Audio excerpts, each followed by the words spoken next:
नमस्कार, news take के Y factor में आपका स्वागत है। मैं योगेश मिश्र। रिलायंस कंपनी जब कभी अपना मोबाइल लेकर के शुरू में आई थी तो उसका एक स्लोगन था, कर लो दुनिया मुट्ठी में।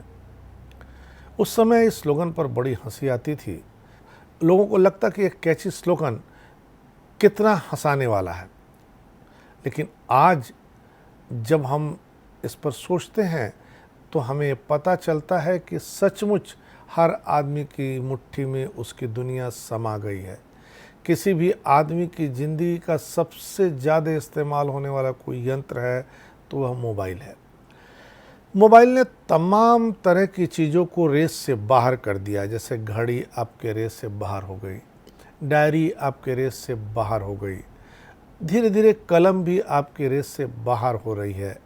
कभी पेजर आया करता था, पेजर भी आपके रेस से बाहर हो गया है।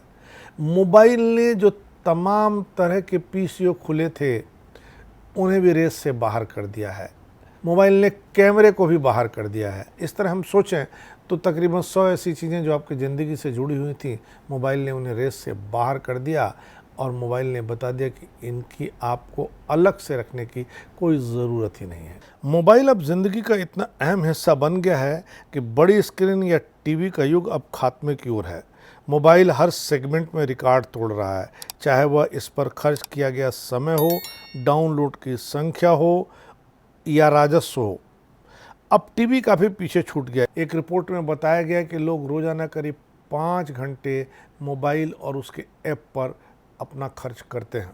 यही नहीं, मोबाइल ऐप इतने ज़्यादा महत्वपूर्ण हो चले हैं कि 2021 में लोगों ने ऐप डाउनलोड करके 170 अरब डॉलर खर्च किए हैं।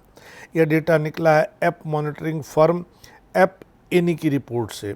रिपोर्ट के मुताबिक लोग रोजाना औसतन 4.8 घंटे अपने मोबाइल फ़ोन पर बिता रहे हैं। रिपोर्ट बताती है कि 2021 में तरह तरह के ऐप को 230 अरब बार डाउनलोड किया गया। लोगों ने इस पर 170 अरब डॉलर खर्च किए। सबसे ज़्यादा डाउनलोड किए गए ऐप की बात करें तो वह है टिकटॉक। न सिर्फ एक ऐप सबसे ज़्यादा बार डाउनलोड किया गया, बल्कि 2020 की तुलना में 2021 में लोगों ने इस ऐप पर 90% ज़्यादा समय गुजारा। इस रिपोर्ट में भविष्यवाणी की गई है कि इस साल की दूसरी छमाही के बाद टिकटॉक के एक्टिव मासिक यूजर्स की संख्या 1.5 अरब पार कर जाएगी। रिपोर्ट के अनुसार मोबाइल ऐप पर बिताया गया औसत समय 4 घंटे और 48 मिनट है, जो 2019 से 30% अधिक है। ऐप एनी ने यह गणना भारत, तुर्की, अमेरिका, जापान, मैक्सिको, सिंगापुर और कनाडा सहित 10 क्षेत्रों में की। रिपोर्ट के अनुसार ब्राज़ील, इंडोनेशिया और दक्षिण कोरिया में आईपा का इस्तेमाल प्रतिदिन 5 घंटे से अधिक रहा है। रिपोर्ट में कहा गया कि हर 10 मिनट में 7 मिनट सोशल, फोटो और वीडियो पर बिताए गए। इनमें टिकटॉक सबसे आगे रहा। रिपोर्ट के मुताबिक 2021 में 20 लाख नए ऐप और गेम लॉन्च किए गए। 10 करोड़ डॉलर से अधिक की कमाई करने वाले ऐप की संख्या में 20% का इजाफा हुआ है।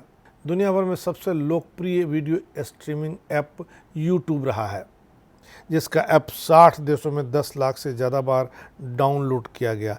नेटफ्लिक्स कई क्षेत्रों में दूसरे स्थान पर आया है। मोबाइल गेमिंग में भी बढ़ोतरी हुई है। 2021 में इन पर लोगों ने 116 अरब डॉलर खर्च किए। विशेष रूप से लोकप्रिय गेम हाइपर कैजुअल कैटेगरी के रहे, जिनमें कोई दिमाग नहीं लगाना था। ऐप में विज्ञापन का खर्चा भी बम्पर रहा। पिछले साल वैश्विक खर्च 295 अरब डॉलर से ज़्यादा रहा। लोगों की लाइफस्टाइल पर महामारी का असर मोबाइल ऐप के क्षेत्र में भी दिखा। मिसाल के तौर पर लोगों ने शॉपिंग ऐप्स में काफ़ी समय बिताया है, वैश्विक स्तर पर 100 अरब घंटे से अधिक। इसमें सिंगापुर, इंडोनेशिया और ब्राज़ील तेज़ी से आगे बढ़े हैं। खाने पीने के ऐप्स भी बहुत तेज़ी से लोकप्रिय हुए हैं। शोध के अनुसार 2021 में ऐसे ऐप्स को इस्तेमाल करने की संख्या 194 अरब थी, जो 2020 की तुलना में 50% अधिक है। हेल्थ और फिटनेस ऐप में भी बढ़ोतरी देखी गई है। डेटिंग ऐप्स पर खर्च 4 अरब डॉलर से ज़्यादा का बढ़ गया है। 2018 के बाद डेटिंग ऐप्स में 95% की बढ़ोतरी देखी गई है। भारत का पहला टीवी ट्रांसमीटर 24 अक्टूबर 1951 को गवर्नमेंट इंजीनियरिंग कॉलेज जबलपुर के इलेक्ट्रॉनिक्स और दूरसंचार इंजीनियरिंग विभाग में स्थापित किया गया था। टेलीविज़न का घर में इस्तेमाल सबसे पहले कोलकाता में नियोगी परिवार के घर में किया गया। भारत में टेरेस्ट्रियल टेलीविज़न की शुरुआत 15 सितंबर 1959 को दिल्ली में एक छोटे ट्रांसमीटर और एक अस्थायी स्टूडियो के साथ प्रायोगिक प्रसारण के साथ हुई। टीवी का दैनिक प्रसारण 1965 में ऑल इंडिया रेडियो के एक भाग के रूप में शुरू हुआ।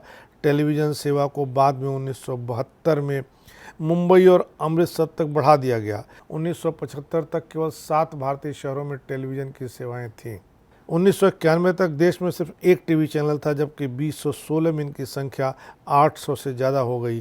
फरवरी 2021 में यह संख्या 900 थी। केपीएमजी के अनुसार 1992 में 1 करोड़ 20 लाख टीवी घरों में थे।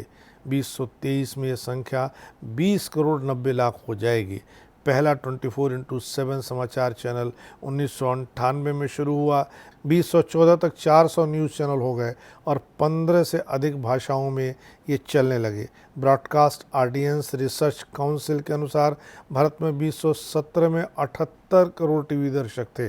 सर्वे के मुताबिक 2016 के बाद से भारत में टीवी दर्शकों की संख्या में 12% की बढ़ोतरी हुई। यह इंगित करता है कि स्मार्टफोन और सस्ते डेटा और हॉटस्टार और नेटफ्लिक्स जैसे ऑन डिमांड मनोरंजन नेटवर्क के बावजूद भारतीय लोग अब भी टेलीविज़न सेटों से चिपके रहते हैं। 2018 की सर्वेक्षण रिपोर्ट भारत भर में टीवी के मालिक परिवारों की संख्या में 7.5% की बढ़ोतरी के साथ 90 करोड़ 70 लाख होने का संकेत देती है। दर्शकों की संख्या भी 7.2% बढ़कर 836 मिलियन हो गई। इसकी तुलना में हॉटस्टार के केवल 60 मिलियन से अधिक उपयोगकर्ता हैं। लगभग 30 करोड़ भारतीय परिवारों में से 66% के पास टीवी सेट है। बार की रिपोर्ट में कहा गया कि ग्रामीण उपभोक्ताओं में 2018 में टीवी स्वामित्व में 10% की बढ़ोतरी हुई। शहरी भारत में यह 4% तक बढ़ा। घरों में टीवी देखने के लिए व्यक्तियों द्वारा बिताया गया 2018 के बाद के समय में 3% की बढ़ोतरी पाई गई है। 3 घंटे 44 मिनट टेलीविज़न पर व्यतीत करते थे। शहरी भारत में यह आंकड़ा 4 घंटे 6 मिनट था, जबकि ग्रामीण भारत में 3 घंटे 27 मिनट का यह आंकड़ा पाया गया। इन आंकड़ों से हम समझ सकते हैं कि चाहे जितने भी तरह के नए यंत्र आ जाएं, मोबाइल चाहे जितना कारगर हो जाए, भले ही दुनिया मुट्ठी में हो गई हो, लेकिन फिर भी टेलीविज़न देखने का क्रेज़ लगातार बढ़ता चला जा रहा है। टेलीविज़न देखने वालों की संख्या बढ़ रही है और मोबाइल पर भी जो लोग कुछ देखना पसंद कर रहे हैं, उसमें टेलीविज़न के प्रोग्रामों की संख्या भी कम नहीं है। इस लिहाज से हम ये कह सकते हैं कि मुट्ठी में दुनिया को कर लेने वाले यंत्र ने टेलीविज़न को पीछे नहीं छोड़ा है। देखना है ये रेस कब तक चलती है, क्या कभी यह मुट्ठी वाली दुनिया इस टेलीविज़न सेट को पीछे छोड़ पाती है या नहीं। इस बार इतना ही। अगली बार फिर मिलेंगे किसी नए सवाल पर नए ढंग से बात करने के लिए। तब तक के लिए नमस्कार।